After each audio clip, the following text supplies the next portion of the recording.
Today we find ourselves in the last week of Epiphany. Next Wednesday is Ash Wednesday, which is the beginning of Lent. So after that, we'll have 6 weeks of Lent before we arrive at Easter.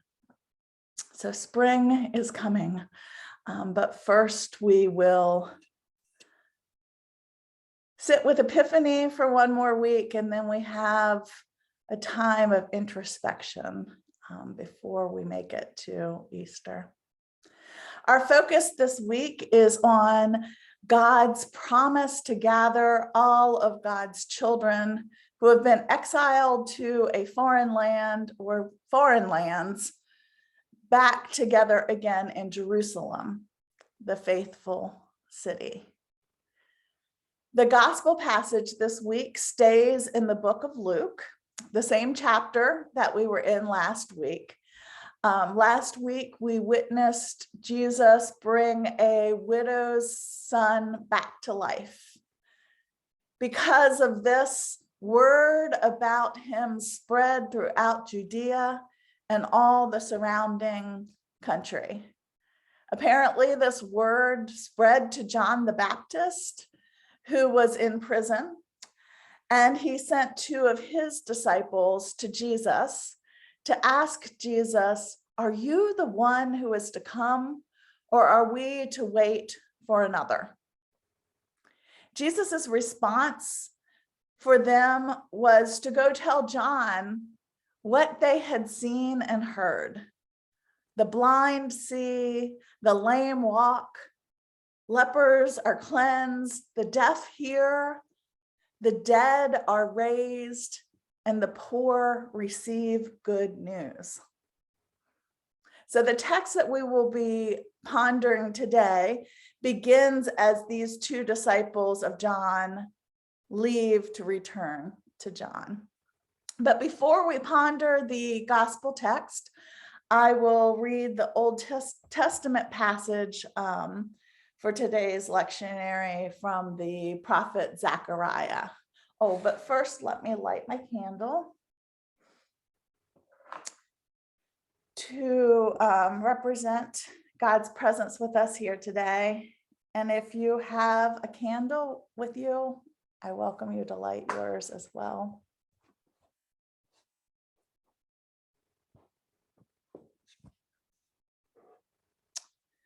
All right.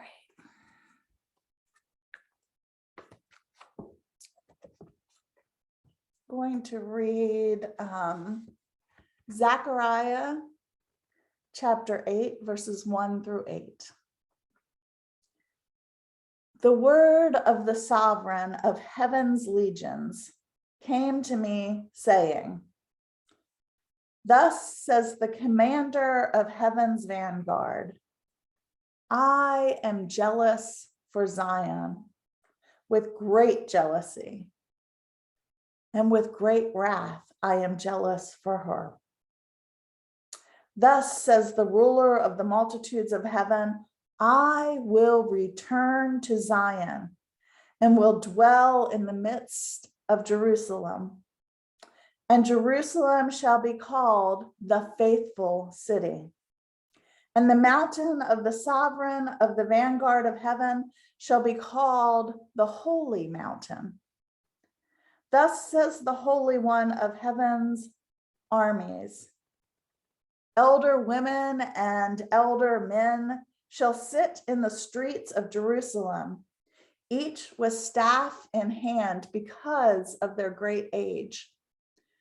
And the streets of the city shall be full of girls and boys playing in its streets. Thus says the majesty of the heavens, though it seems miraculous in the eyes of the remnant of this people in these days. Should it seem miraculous to me, says the commander of winged warriors? Thus says the sovereign of heaven's legion, it is I who will save my people from the east land and from the west land. Then I will bring them to dwell within Jerusalem. They shall be my people, and I will be their God in faithfulness and in righteousness. These words must have given so much encouragement to a people that were sitting in exile among people that were not their own in a strange land. They received encouragement that one day God would gather them and bring them home.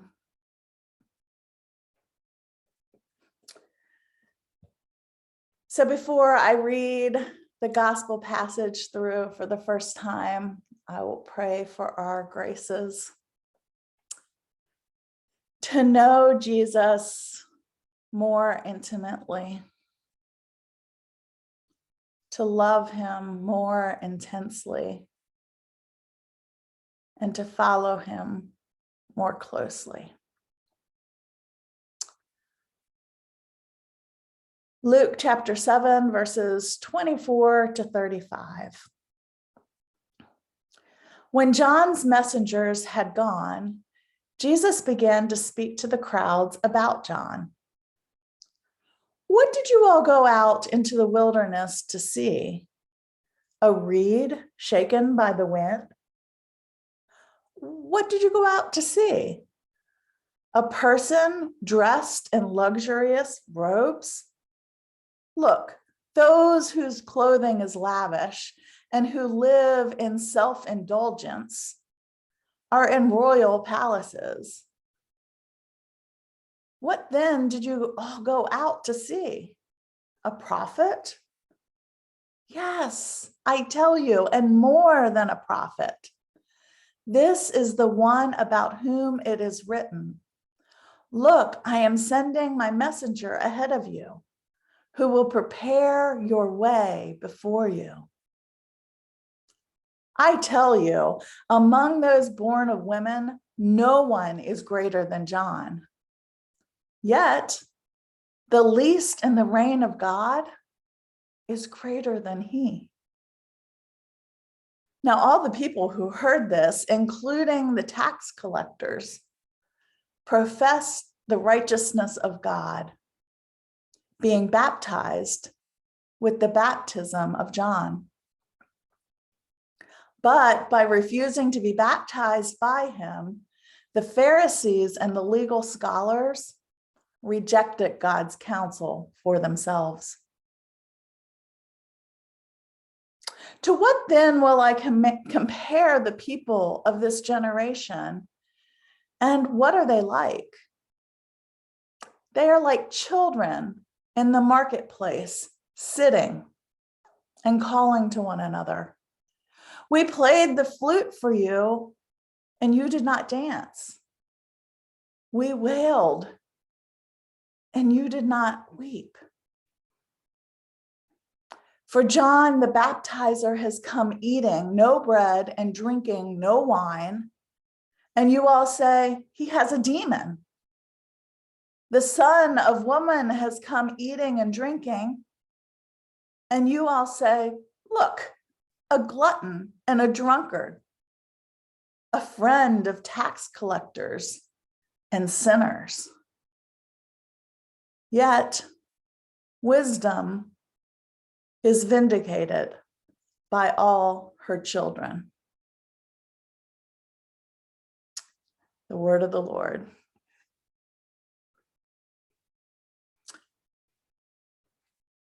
So before I guide you through the passage with questions and pauses, let's take a couple of centering breaths, breathing in God's Spirit and breathing out anything that distracts you from being in the presence of God.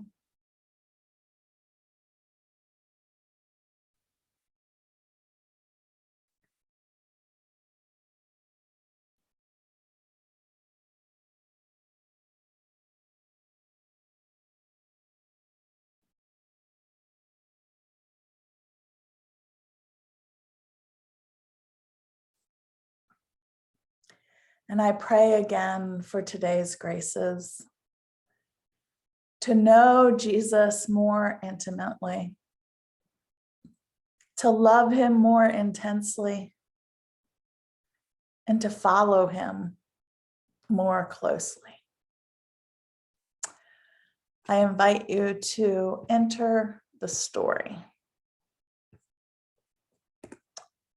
When John's messengers had gone, Jesus began to speak to the crowds about John. As you watch John's 2 disciples leave, what is going through your mind?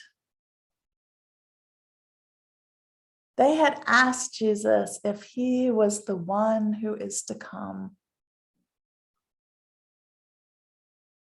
As you consider the possibility that this man, Jesus, who is standing so close to you that you could reach out and touch him, is the one whom the prophets from long ago spoke of.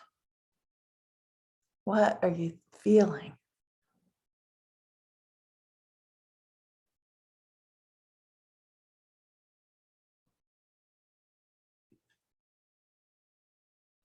Jesus says to the crowd, "What did you all go out into the wilderness to see?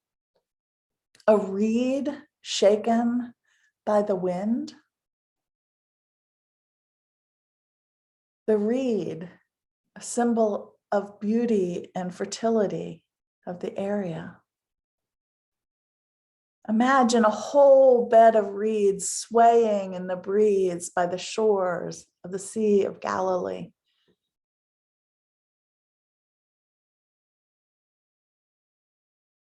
The image of a reed is what is on King Herod Antipas's coin.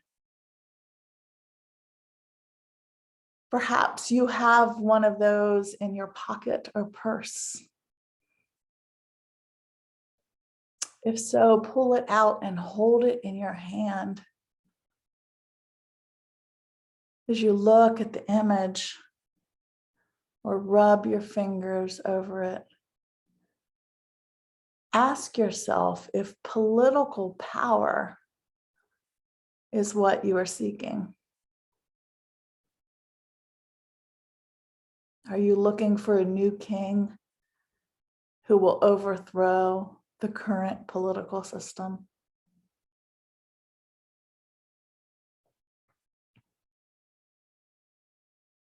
Jesus continues, "What did you go out to see?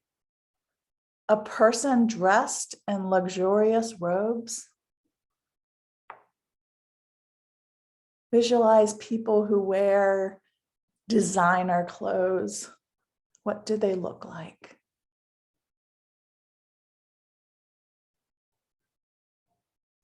How much money these people must have to afford luxurious, colorful, bejeweled garments. Do you feel your mouth salivate as you imagine what it must be like to live this way?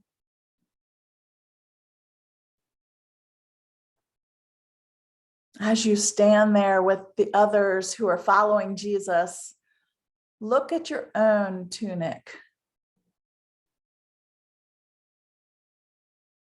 Is it threadbare and worn? Simple and drab? Feel the fabric against your skin. Is it silky and soft or coarse and abrasive?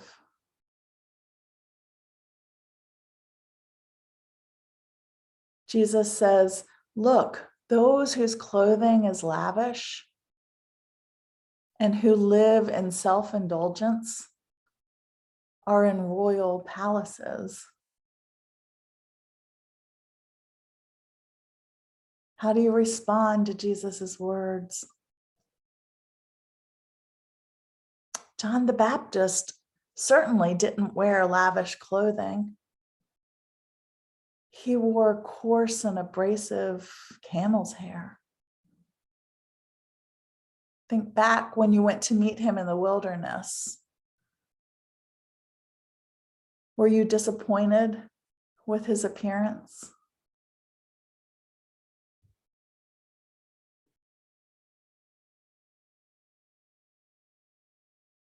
What did you all go out to see? A prophet? Yes, I tell you, and more than a prophet. Is that what you consider John the Baptist? A prophet who is delivering a message from God? What message did you hear when you went to see John?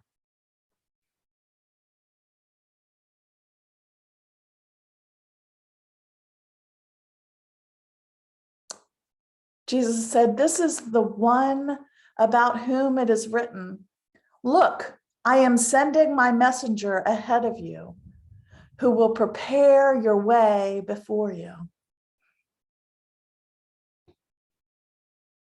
Look around at all the faces of the people in the crowd. How are they responding to Jesus's words?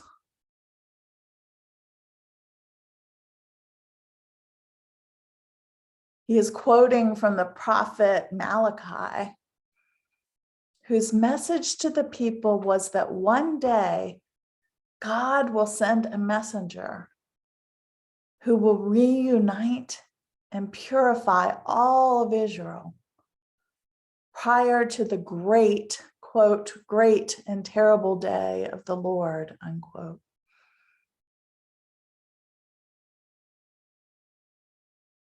Malachi's words have been read in the synagogues of your people for the last 400 plus years. Is Jesus saying that John is, in fact, that messenger preparing a path for the master to come to the temple and cleanse it of all unholiness? If so, wow. What are your feelings towards John?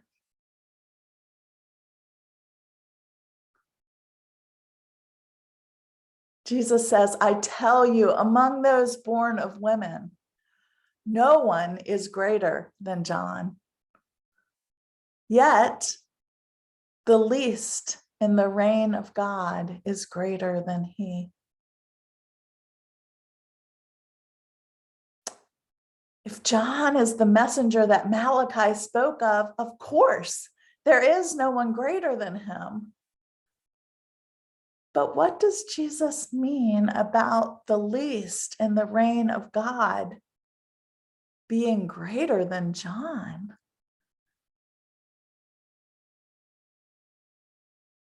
What emotions are you feeling as you ponder this?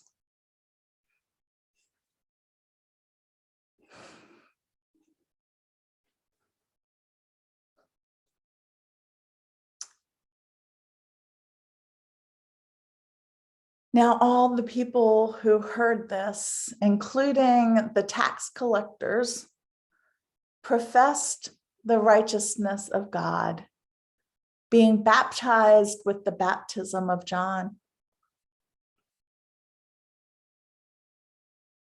Recall your baptism in the Jordan River just a few weeks ago.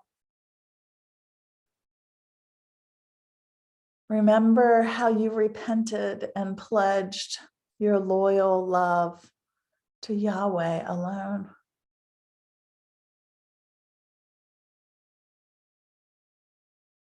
Look at the other people gathered here who have also committed to following God.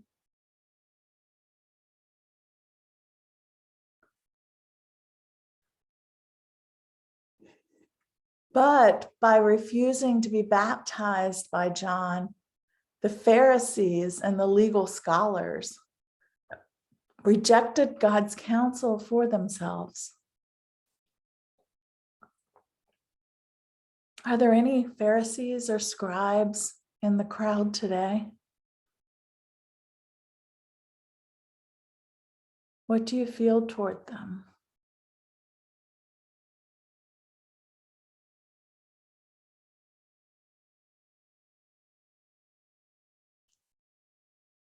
Jesus continues, to what then will I compare the people of this generation? And what are they like? They are like children in the marketplace, sitting and calling to one another. We played the flute for you all, and you did not dance. We wailed, and you all did not weep.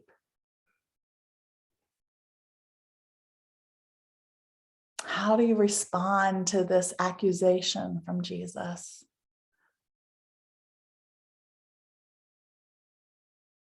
He is accusing the people of sitting in judgment of others instead of getting up and focusing on the actions that they are called to do.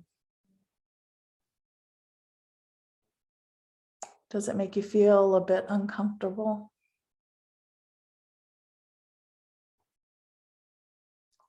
Or perhaps you are feeling the smugness that comes from thinking that Jesus is speaking about someone other than you.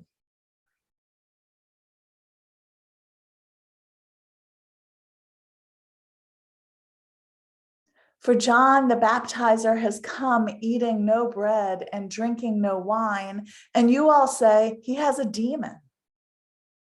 The Son of Woman has come eating and drinking, and you all say, look, a glutton and a drunkard, a friend of tax collectors and sinners. Have you participated in these kinds of accusations? Judging the actions of John and Jesus with a double standard that ends up placing both of them in a negative light.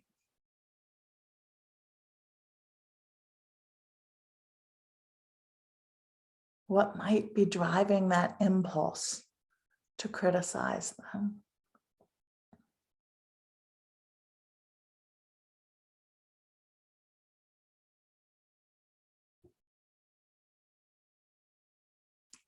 Jesus concludes saying, yet wisdom is vindicated by all her children.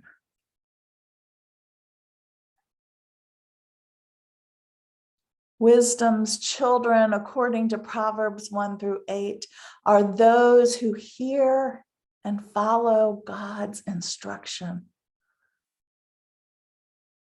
This certainly describes John and Jesus. Does it also describe you?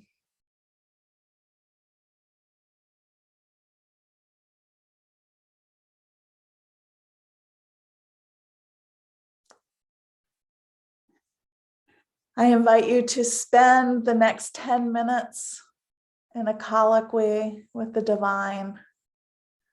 Speak to God about what you experienced during the contemplation, especially the parts of the story that caused you to experience strong emotions, the parts that gave you great joy or left you feeling uneasy. What might God be saying to you about your life as it relates to this story? When I sound my chimes, this will indicate that you have about a minute to wrap up your colloquy, after which time I will end the silence with the psalm. If you're doing this contemplation later with the recording, go ahead and hit pause now so that you can spend as much time in silent contemplation as you feel you need. Then restart the video when you are ready to hear the closing reading.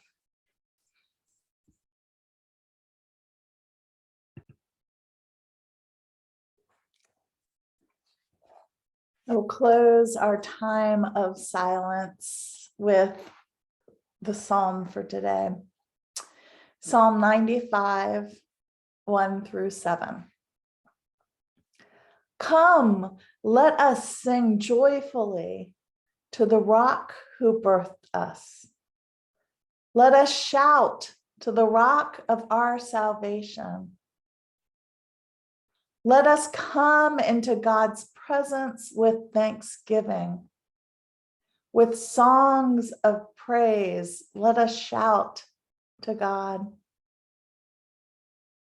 For the ever-living God is a great God and a great majesty above all gods. For in God's hands are the depths of the earth. The heights of the mountains are God's also. For God's is the sea, for God made it, and the dry land, which God's hands have crafted. Come, let us worship and bow down. Let us kneel before the ageless God, our Maker. For God is our God, and we are the people of God's pasture and the sheep of God's hand. If only you would listen to God's voice today. Amen.